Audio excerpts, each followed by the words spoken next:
بسم اللہ الرحمن الرحیم۔ رمضان کا مہینہ قرآن ہی کے لیے ہوتا ہے۔ رمضان کے مہینے میں جتنا ہو سکے اتنا قرآن کے ہی بارے میں جاننے کی کوشش کرنی چاہیے اور قرآن ہی کو پڑھنا چاہیے۔ سب سے بڑا وظیفہ رمضان المبارک میں قرآن کریم ہی ہے۔ بعض لوگ پوچھتے ہیں کہ رمضان کا مہینہ شروع ہو رہا ہے تو رمضان میں کون سا ایسا عمل ہے جو کیا جائے؟ تو رمضان میں سب سے بڑا عمل قرآن کریم کی تلاوت ہے۔ قرآن کریم اگر کوئی بندہ ایسا ہے کہ قرآن کریم پڑھنے کی وجہ سے اس کو دعائیں مانگنے کا وقت نہیں ملتا تو اللہ تعالیٰ کہتا ہے کہ میں اس بندے کو اس کے بغیر مانگے اتنا دوں گا کہ اس کے گمان میں بھی نہیں ہوگی۔ قرآن کریم ایک بہت عظیم الشان چیز ہے۔ یہ میرے اور آپ کے درمیان ایک اللہ کا پاک کلام ہے جو دنیا اور آخرت دونوں کے لیے بہت مفید ہے۔ پہلے زمانے میں یہ بات سوچی بھی نہیں جاتی تھی کہ بھئی مسلمان ہو، قرآن کریم کا پڑھنے والا ہو اور اس کا معنی سمجھتا ہو۔ ایسا غور و فکر میں نہیں آتا بلکہ یہی گمان تھا کہ بھئی مسلمان ہے مطلب قرآن سمجھتا ہو، صرف پڑھنا نہیں سمجھنا۔ مسلمان نام آ گیا کہ قرآن کو سمجھ کر پڑھنے والا ہو، مگر آج 99% مسلمان ایسے ہیں جو قرآن کریم کو بغیر سمجھے پڑھتے ہیں۔ قرآن کریم کو سمجھے بغیر صرف یہ پڑھنا بھی بہت مفید ہے مگر سمجھ کر پڑھنا ایک الگ چیز ہے۔ سمجھ کر پڑھنے سے قرآن کریم ہم سے کیا کہنا چاہتا ہے، قرآن کریم کا کیا مطالبہ ہے، قرآن کریم کے اندر کیا کیا خزائن چھپے ہیں، یہ باتیں ہمیں پتہ چلتی ہیں۔ چنانچہ بہت سارے لوگ ایسے بھی ہیں جو سورہ فاتحہ کا مطلب بھی نہیں جانتے، ہر نماز میں سورہ فاتحہ پڑھتے ہیں۔ سورہ فاتحہ فجر میں، ظہر میں، عصر میں، ہر نماز میں پڑھتے ہیں مگر سورہ فاتحہ کا ترجمہ بھی ہمیں نہیں آتا۔ یہ غور و فکر کرنے والی چیز ہے۔ آج ہم دنیاوی علوم کو سیکھنے کے لیے 20 سال لگا لیتے ہیں، دنیاوی علوم کو حاصل کرنے کے لیے 25 سال لگ جاتے ہیں، مگر قرآن کو سیکھنے کے لیے ہمارے پاس وقت نہیں ہوتا، قرآن کو سننے کے لیے ہمارے پاس وقت نہیں ہوتا۔ یہ انتہائی درجے کا ظلم ہے اپنی ذات کے ساتھ، بہت بڑا ظلم کر رہے ہیں ہم اپنی ذاتوں کے ساتھ۔ سوچنے والی بات ہے، غور کرنے والی بات ہے۔ قرآن کا مطلب نہیں سمجھتے، ساتھ ساتھ کوشش بھی ہمیں نہیں کرتے کہ قرآن کے مطلب کو سمجھنے کی فکر بھی ہمارے دل میں نہیں ہو۔ اسی کوشش کے بنا پر یہ طے کیا تھا کہ رمضان المبارک کے مہینے میں جو قرآن تراویح میں پڑھا جائے اس کا مختصر سا خلاصہ پیش کیا جائے تاکہ پتہ چلے قرآن ہم سے کیا کہتا ہے۔ قرآن کی تفسیر کرنا تو بہت بڑی بات ہو گئی، وہ تو بڑے بڑے علماء کا کام ہے، ہم تو صرف مذاکرہ کر لیں گے۔ قرآن کریم کی تفسیر کے بارے میں سورہ فاتحہ کی تفسیر میں 30 جلدیں لکھی ہیں، 30 بڑے بڑے ضخیم حصے لکھ ڈالے ہیں اور اخیر میں یہ کہہ دیا کہ یہ سورہ فاتحہ کی جو 30 جلدوں میں تفسیر لکھی ہے یہ تفسیر میں نے مختصر کی ہے، ورنہ جہاں تک میں لکھ سکتا تھا، لکھنے والوں نے لکھا ہے کہ جہاں تک میں لکھ سکتا تھا تو سورہ فاتحہ کی تفسیر 300 جلدوں میں ہوتی ہے، مگر یہ خدشہ تھا، یہ اندیشہ تھا کہ لوگ نہ پڑھ پائیں گے، اس لیے اس کو مختصر کر کے 30 جلدوں میں میں نے لکھا ہے۔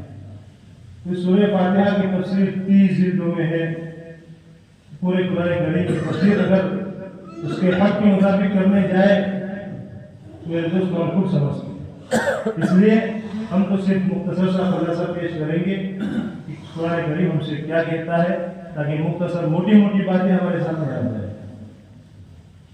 سب سے پہلے اعوذ باللہ من الشیطان الرجیم، بسم اللہ الرحمن الرحیم. الحمد للہ رب العالمین الرحمن الرحیم مالک یوم الدین ایاک نعبد و ایاک نستعین اهدنا الصراط المستقیم صراط الذین انعمت علیہم غیر المغضوب علیہم ولا الضالین. آمین. سورہ فاتحہ کے بارے میں دنیا کے اندر انبیاء کرام کا جو سلسلہ شروع ہوا تھا، ان انبیاءوں پر کم و بیش 104 کتابیں نازل ہوئی. 104 کتابوں کا خلاصہ 4 بڑی کتابیں ہیں جس کو ہم بخوبی جانتے ہیں، اور ان 4 بڑی کتابوں کا خلاصہ قرآن کریم ہے، اور قرآن کریم کا خلاصہ سورہ فاتحہ ہے. تو سورہ فاتحہ کو ہم سمجھ لیتے ہیں تاکہ ہم روزانہ نماز میں اس کو پڑھتے ہیں تو اچھی طرح سمجھ کر پڑھیں. تو سورہ فاتحہ اگر ہم غور کریں گے تو سورہ فاتحہ ایک انسان کے دل کی پکار ہے. انسان کی فطری طور پر جو نکل، مسلمان کی نہیں، انسان کے دل کی ایک پکار ہے، چاہے وہ مسلمان ہو یا غیر مسلم. اس لیے سب سے پہلے ہم شروع کرتے ہیں کہ اس میں دنیا کے اندر جب انسان آتا ہے تو انسان دیکھتا ہے فلا چیزیں، آسمان دیکھتا ہے، زمین دیکھتا ہے، سورج کو دیکھتا ہے، چاند کو دیکھتا ہے، ستاروں کو دیکھتا ہے، سیاروں کو دیکھتا ہے، سمندروں کو دیکھتا ہے، جانوروں کو دیکھتا ہے، کھانے کی چیزیں دیکھتا ہے، پینے کی چیزیں دیکھتا ہے، طرح طرح کی نعمتیں انسان دیکھتا ہے. تو اس کا وہ انسان کا دل بے تحاشا کہہ اٹھتا ہے کہ تمام تعریفیں اس کے لیے ہے جس نے اس دنیا کو بنایا ہے. سورہ فاتحہ کا پہلا حصہ یہی ہے، الحمدللہ رب العالمین. تمام تعریف، الحمد، یہ حمد جو لفظ ہے اس کے اندر یہ بھرپور تعریف کو لیے ہوئے ہے. اندر یہ لفظ کے اندر جتنی بھی تعریف ہو سکتی تھی وہ تمام کی تمام تعریف اللہ تعالیٰ نے اٹھا کر اس لفظ میں رکھ دی ہے. یہ تمام تعریفیں صرف اللہ کے لیے ہے، اللہ ہی کے لیے ہے تمام تعریفیں. اگر تعریف کا کوئی لائق ہے تو وہ صرف اللہ ہے، اس کے علاوہ کسی کی کوئی تعریف نہیں. اللہ ہی کی تعریف کیوں؟ اس لیے کہ دنیا اور آخرت میں جو فیض ہم پر پہنچے گا اور جو پہنچتا ہے دنیا میں وہ سب کا سب اللہ ہی کی جانب سے ہوتا ہے. چاہے حالانکہ وہ بعض چیزیں ایسی ہوتی ہے جس میں انسان خود محنت کر کے، مشقت کر کے کسی چیز کو تیار کرتا ہے، کسی نعمت کو بناتا ہے، مگر وہ انسان کو صلاحیت دی کس نے دی؟ اللہ ہی نے دی. اللہ ہی نے سمجھایا کہ اس طرح کام کرنا ہے، اس طرح کام کرنا ہے. تو یہ اصل حق، تعریف کا حق جو ہے وہ کس کا ہے؟ اللہ ہی کا ہے. تو تمام تعریفیں اللہ کے لیے. کہنے کا مطلب یہ ہے کہ الحمدللہ رب العالمین والی جو آیت ہے وہ ہم سے یہ کہتی ہے کہ ہمیں ہر حال میں، غمی ہو، خوشی ہو، سکھ میں ہو، دکھ میں ہو، ہر حال میں ہمیں اللہ کی تعریف کرنا ہے، اللہ کا شکر کرنا ہے. اللہ کا شکر کرنا یہ بھی اللہ کی ایک تعریف ہی ہے. اس لیے ہر حال میں ہمیں اللہ کا شکر کرنا ہے، اللہ کی تعریف کرنی ہے. رب العالمین، تمام جہانوں کا رب، پالنہار. جس طرح ہمارا یہ دنیا ایک جہان ہے، اسی طرح بہت سارے جہان ہیں دنیا میں. آسمان کا ایک الگ جہان ہے، زمینوں کے نیچے ایک الگ جہان ہے، سمندر کا ایک الگ جہان ہے. تو تمام جہان، جتنے بھی جہان نظر آتے ہیں وہ تمام جہانوں کو پالنے والا کون ہے؟ اللہ ہے. آگے اللہ کا صفت نام ذکر کرتے ہیں، الرحمن الرحیم، یعنی بے انتہا رحم کرنے والا. اتنی رحم کرنے والا کہ ہم سوچ بھی نہیں سکتے. کسی اللہ والے کے بارے میں آتا ہے کہ اللہ تعالیٰ نے ان سے کہا کہ میرے بندے تو میرے سامنے اتنے سجدے کیوں کرتا ہے؟ وہ اللہ والے جو تھے وہ پوشیدہ طور پر اللہ کو مناتے تھے، روزانہ رات کو اللہ کے سامنے رونا دھونا اللہ کے سامنے رہتا تھا ان کا. تو اللہ نے ایک مرتبہ گھیر کی آواز سے ان کو کہا کہ اگر تم نے یہ سجدے کرنا بند نہیں کیا تو میں لوگوں کے سامنے تمہاری پول کھول دوں گا, تمہارا راز فاش کر دوں گا. یعنی کہ تم اتنی میری بات کرتے ہو میں لوگوں کو بتا دوں گا. تو اللہ والے نے کہا کہ اللہ اگر تم نے مجھے یہ کر دیا, میرا راز فاش کر دیا, تو میں لوگوں کو بتا دوں گا کہ اللہ کتنا رحیم ہے, لوگ تیرے سامنے سجدہ نہیں کریں گے. تو اللہ تعالیٰ کتنا مہربان ہے, بہت مہربان ہے, بے انتہا رحم کرنے والا ہے. اب یہاں پر ایک سوال ہوتا ہے کہ الرحمن الرحیم دونوں کا مطلب رحمان ہی ہے, رحم کرنے والا ہی ہے. تو پھر رحمان صرف لا دیتے تو کام چل جاتا, رحیم کی کوئی ضرورت ہی نہیں تھی. یہ سوال ہوتا ہے. تو اس میں الرحمن جو ہے اس کو یوں سمجھ لیجئے کہ رحمان میں کوانٹیٹی ہے اور رحیم میں کوالٹی ہے. یعنی کہ رحمان میں سارے لوگ آ گئے, کوالٹی میں سارے لوگ آ گئے, مسلمان بھی آ گئے, غیر مسلم بھی آ گئے, جانور بھی آ گئے, چرند پرند سب آ گئے, سب پر اللہ کی رحمت ہے. رحمان کا مطلب ہے سب پر اللہ کی رحمت ہے. اور رحیم کا مطلب ہے کہ بھئی خصوصی رحمت یعنی مسلمانوں پر, اللہ کے پیارے بندوں پر. یہ رحیم کا مطلب ہوتا ہے کہ اللہ کی رحمت عام لوگوں پر بھی ہے اور مسلمانوں پر بھی خاص طور پر ہے. ایک مطلب تو اس کا یہ ہوتا ہے. دوسرا مطلب اس کا یہ ہوتا ہے, یوں سمجھ لیجئے کہ دنیا کے اندر کوئی بڑا آدمی ہو اور اس نے ہمیں یہ کہہ دیا کہ اگر کوئی ضرورت تمہیں ہو تو مجھے یاد کر لیا. کوئی بہت بڑا مالدار امیر آدمی تھا, اس نے کہہ دیا کہ اگر آپ کسی چیز کی ضرورت ہو تو مجھے یاد کرنا, میں آپ کی ضرورت کو پورا کر دوں گا.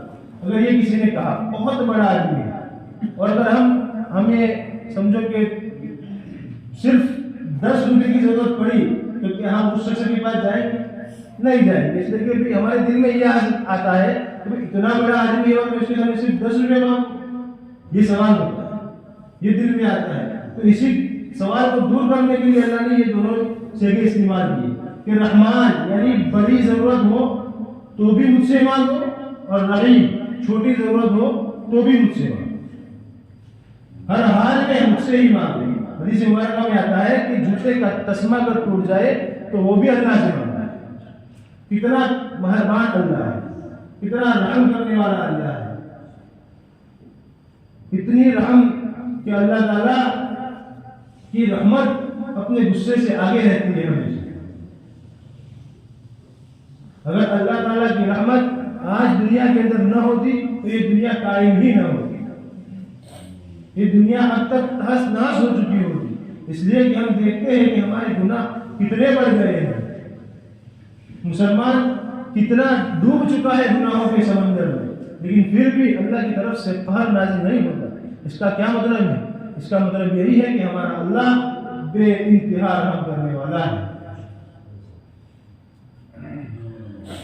اب جب انسان اپنے مالک کا شکر ادا کر لے گا, تعریف کر لے گا, اس کے بعد اس کو یہ ہوتا ہے کہ جب انسان دنیا کے اندر زندگی گزارتا ہے تو اس کے سامنے بہت سارے واقعات ایسے گزرتے ہیں, بہت سارا ایسا واقعات اس کے سامنے گزرتے ہیں کہ لوگ ناانصافی کرتے ہیں, مظلوم پر ظلم کرتے ہیں اور پھر ظالمین کو سزا نہیں ملتی.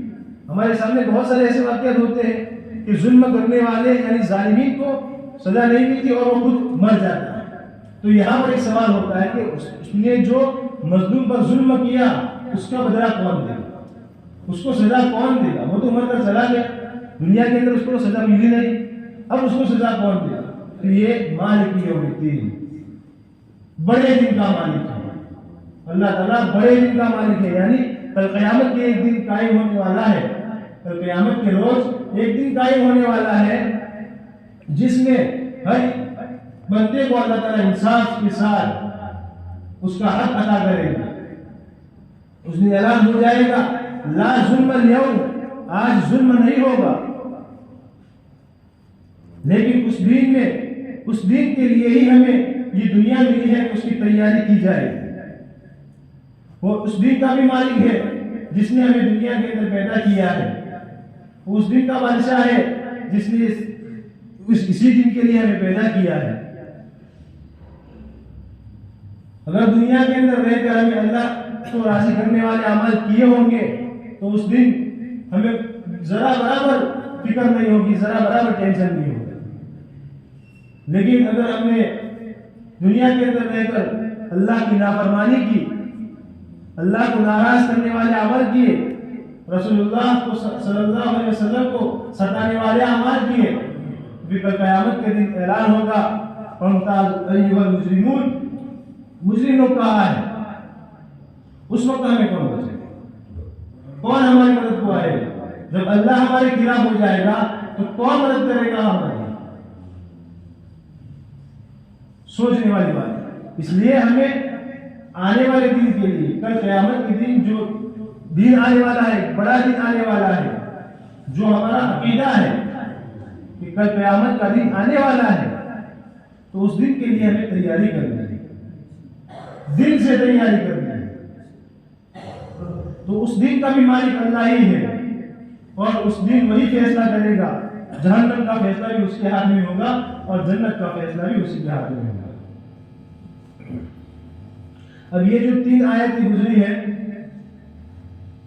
وہ تو اللہ کے عبادت سے، اللہ کے تعریفات سے تعلق رکھتے تھے، لیکن یہ جو آیت آ رہی ہے ایاک نعبد و ایاک نستعین، بعض مفسرین کہتے ہیں کہ سورہ فاتحہ کا خلاصہ، سورہ فاتحہ جو ہے یہ پورے قرآن کریم کا خلاصہ ہے، اور ایاک نعبد و ایاک نستعین جو ہے یہ سورہ فاتحہ کا خلاصہ ہے. سورہ فاتحہ کا خلاصہ ایاک نعبد و ایاک نستعین کو بتایا. کیوں؟ اس لیے کہ ایاک نعبد و ایاک نستعین کا ترجمہ اگر ہم پڑھیں گے تو ہمیں پتہ چلے گا کہ ہم تیری ہی عبادت کرتے ہیں. یہ ٹکڑا جو ہے وہ اللہ کے لیے ہے، ہم تیری ہی عبادت کرتے ہیں. یہ ٹکڑا اللہ کے لیے ہے، گویا کہ اس میں اللہ کی تعریف ہو رہی ہے کہ عبادت کے لائق اگر کوئی ذات ہے تو وہ صرف اللہ ہی کی ہے. اور ایاک نستعین اس کا یہ ٹکڑا جو ہے وہ بندے سے تعلق رکھتا ہے کہ یعنی ہم اپنی مدد کے لیے تجھے ہی پکارتے ہیں. تو جب بندہ اللہ ہی کی عبادت کرتا ہے، جیسا کہ میں نے کہا تھا کہ انسان کے دل کی پکار ہے، تو انسان نے جب یہ مان لیا، تعریفات کے لیے حضرت اللہ کی، اس نے مان لیا کہ دنیا کو بنانے والا اور ہمیں بنانے والا، پیدا کرنے والا ایک مالک ہے، ایک اللہ ہے، تو آگے وہ دل کیا اٹھتا ہے، وہ دل بے تحاشا کہہ پڑتا ہے کہ ایاک نعبد، ہم تیری ہی عبادت کریں گے اور کرتے ہیں. جس نے یہ جہان بنایا، جس نے یہ پوری دنیا بنائی ہے، ہم اسی کی عبادت کرتے ہیں، یعنی ہم اللہ ہی کی عبادت کرتے ہیں. یا اللہ ہم تیری ہی عبادت کرتے ہیں، تیرے سوا کسی کی عبادت نہیں کرتے. اور اگر ہمیں ضرورت پیش آئے گی، کسی چیز کی ضرورت پڑے گی تو ہم تجھے ہی پکاریں گے، تیرے علاوہ کسی کو نہیں پکاریں گے. یہ آیت ہم سے یہ کہتی ہے کہ دنیا کے اندر ہمیں اللہ کے ساتھ کسی کو شریک نہیں کرنا ہے، صرف تنہا اللہ ہی کو پوجنا ہے. یہ پہلے بارے کے اندر توحید ہی کے بارے میں اکثر باتیں ہیں، توحید ہی کے بارے میں بتایا گیا ہے کہ بھئی اللہ کو ایک ماننا ہے، اس کے ساتھ کسی چیز کو شریک نہیں کرنا ہے.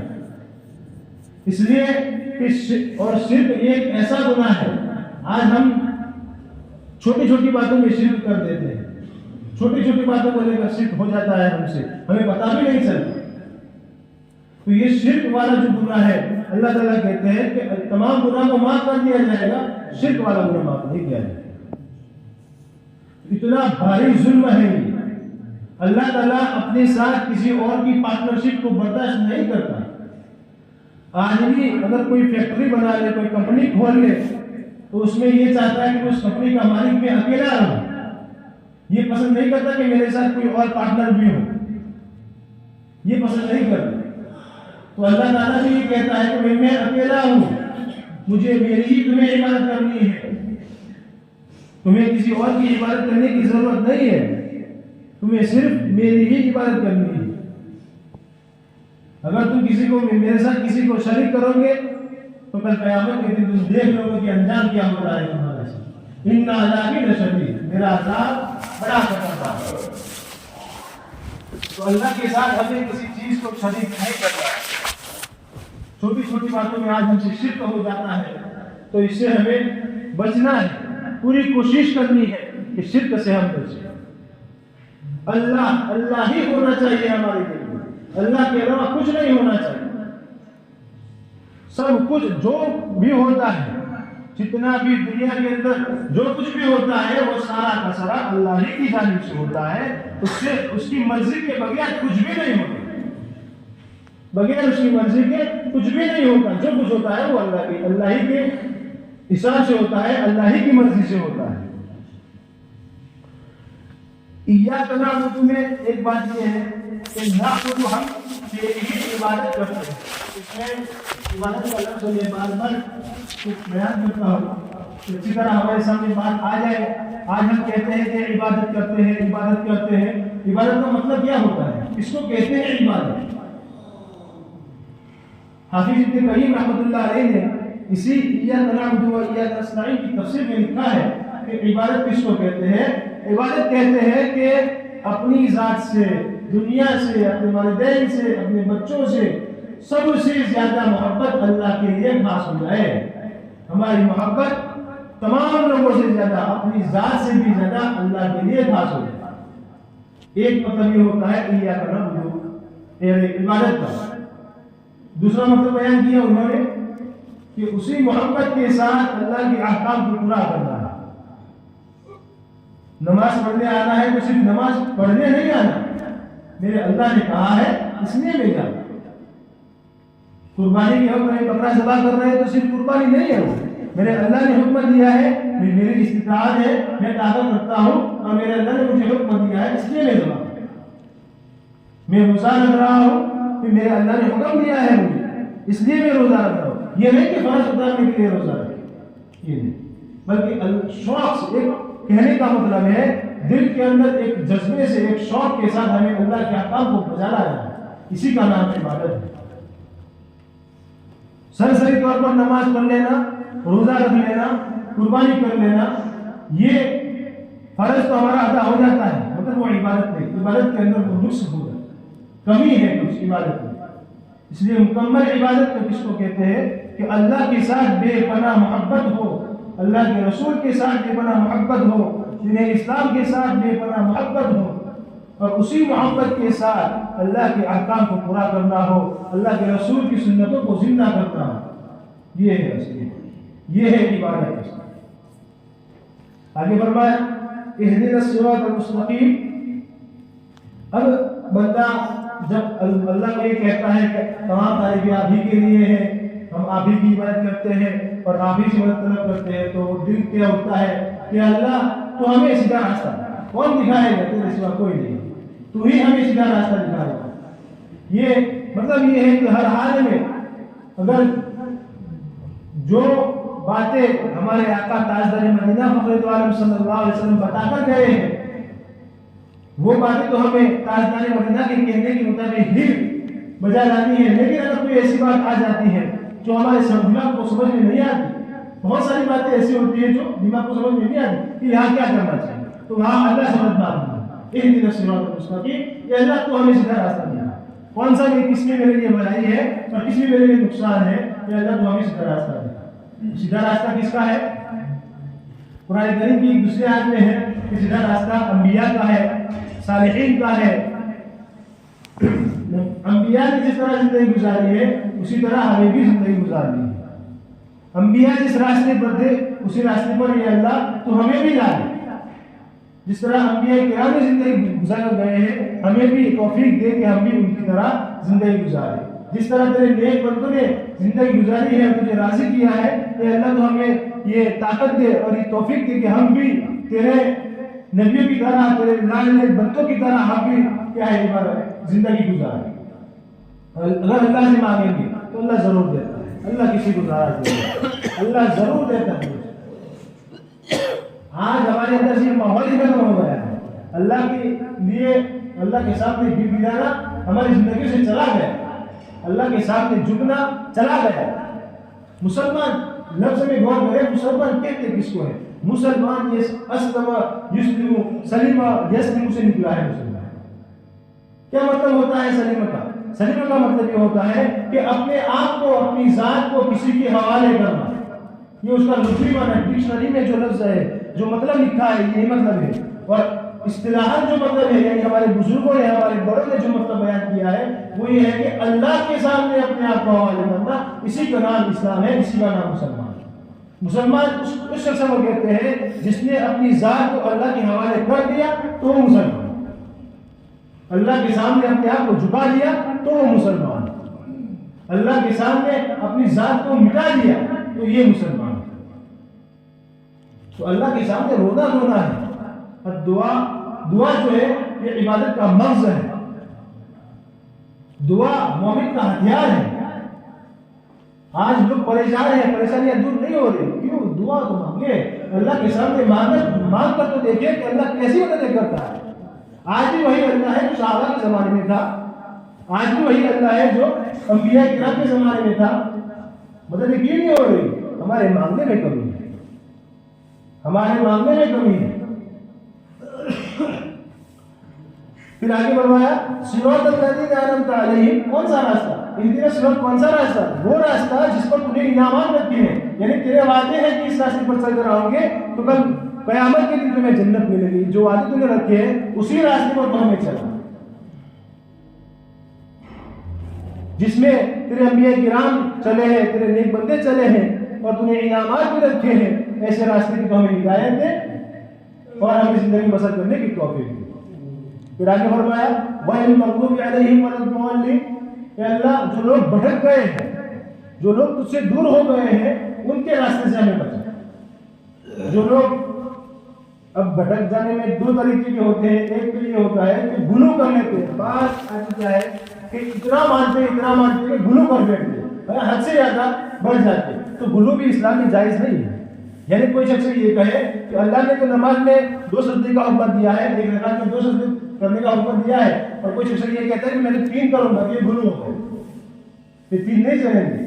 جو اللہ نے کہا ہے 2 یعنی 2، جس طرح کے عیسیٰ علیہ السلام کے ماننے والوں نے گنو کر دیا، عیسیٰ علیہ السلام کو اللہ کا بیٹا کہہ دیا، عیسیٰ علیہ السلام کو اللہ کا بیٹا کہہ دیا، تو یہ بھی ظالم میں شمار ہے، یہ بھی بھٹکے ہوئے ہیں۔ یہ کیوں بھٹک گئے؟ گنو کرنے کے اعتبار سے بھٹک گئے۔ اور بعض لوگ کیسے بھٹک جاتے ہیں؟ بعض لوگ ایک بھٹکنے والے تو یہ کہ گنو کے اعتبار سے بھٹک جاتے ہیں، اور بعض لوگ جو ہے بھٹکتے ہیں کس اعتبار سے کہ اللہ کے سامنے کھلا اعلان کر کے ہم تجھے نہیں مانتے، اس طرح کھلا اعلان کر کے، اس طرح قابلین کرتے ہیں، اس طرح کھلا اعلان کر کے اللہ کو ناراض کر کے وہ بھٹک جاتے ہیں۔ یہ دونوں طرح کے بھٹکے ہوئے کہلاتے ہیں۔ تو یہاں پر دونوں کا تذکرہ ہے، مغضوب میں ہو گیا گئے اور ضالین میں قابل کیا گیا۔ تو کہنے کا مطلب ہے یا اللہ دنیا کے اندر جتنے بھی بھٹکے ہوئے لوگ ہیں ان تمام سے، ان کے راستے سے یا اللہ ان پر ان کی اتباع کرنے سے ہماری حفاظت فرما اور ہمیں صحیح راستہ تو دکھا۔ تو یہ سورہ فاتحہ کا مختصر سا خلاصہ تھا۔ سورہ فاتحہ ہم سے یہ چاہتی ہے، اب دیکھو اس میں سورہ فاتحہ جو ہے یہ ایک دعا ہے، دعا جو ہم دعا کرتے ہیں نا، سورہ فاتحہ خود ایک دعا ہے۔ اب اس میں ترتیب کیا رکھی ہے اللہ تعالیٰ نے؟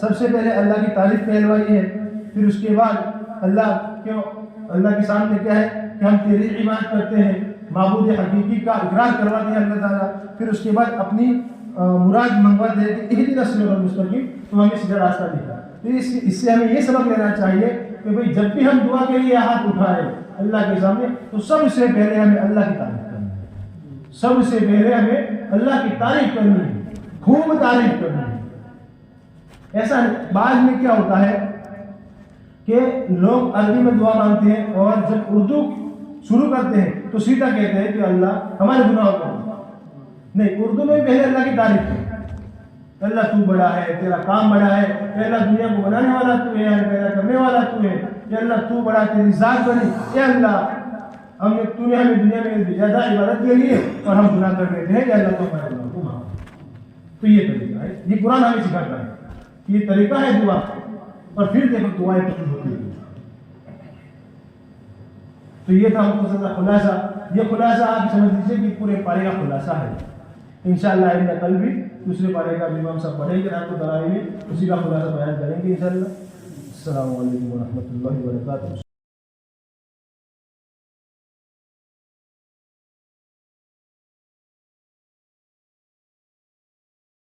السلام علیکم ورحمۃ اللہ وبرکاتہ۔